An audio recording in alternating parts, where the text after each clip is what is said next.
रुपाली चाकणकरांकडे आधीच महिला आयोगाचं पद असं रुपाली ठोंबरे पाटलांनी म्हटलंय. बातम्या पेरतं कोण हे न समजणं इतपत मूर्ख नाही असंही रुपाली ठोंबरे म्हणाले. रुपाली ठोंबरे यांनी रुपाली चाकणकरांवर टीका केली. तर पद पक्षाने दिली त्यामुळे यावर निर्णय पक्ष घेईल असं रुपाली चाकणकरांनी म्हटलं. आरोप होत असतात, प्रत्येक आरोपाला उत्तर देणं गरजेचं नाही.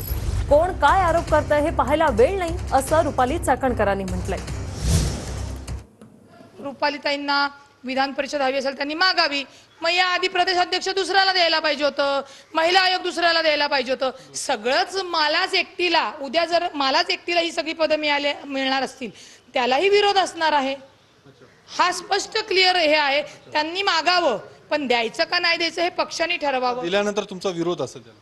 नक्कीच त्यांच्याकडे ऑलरेडी आहेत ना. हो, पक्षाकडे आम्ही खडकवासला मतदारसंघातून उमेदवारीसाठी दादरला माझ्या समवेत नगरसेवक, आमचे ज्येष्ठ नागरिक सगळे किंवा आमचे पदाधिकारी या सगळ्यांबाबत जाऊन निवेदन दिलेलं आहे की खडकवासला मतदारसंघातून हा मतदारसंघ घ्यावा आणि उमेदवारी द्यावी.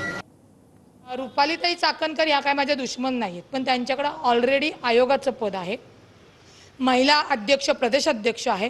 मग या डायरेक्ट बातम्या येतात कुठून? पक्ष तर देत नाही.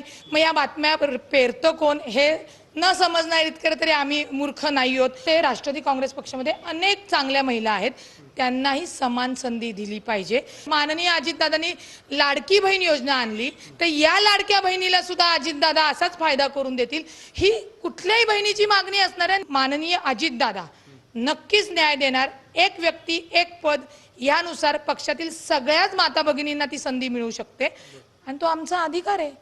तशा पद्धतीची फेसबुक पोस्ट सोशल मीडियावरती लिहिलेला आहे. या विरोधाकडे तुम्ही नेमकं कसं पाहताय? माझ्या महिलांच्या बैठका आहेत आज, त्याच्यामुळे मी सकाळपासून त्या तयारीत होते. पुणे शहर जिल्हा आणि आमची प्रदेश कार्यकारिणी, त्याच्यामुळे मी कुणाच्या पोस्ट पाहिलेला नाही आहे. त्याच्यामुळे कुणाकडे कसं बघतोय हा प्रश्नच येत नाही. मला वाटतं हा सगळा विषय आहे तो पक्षाचा आहे.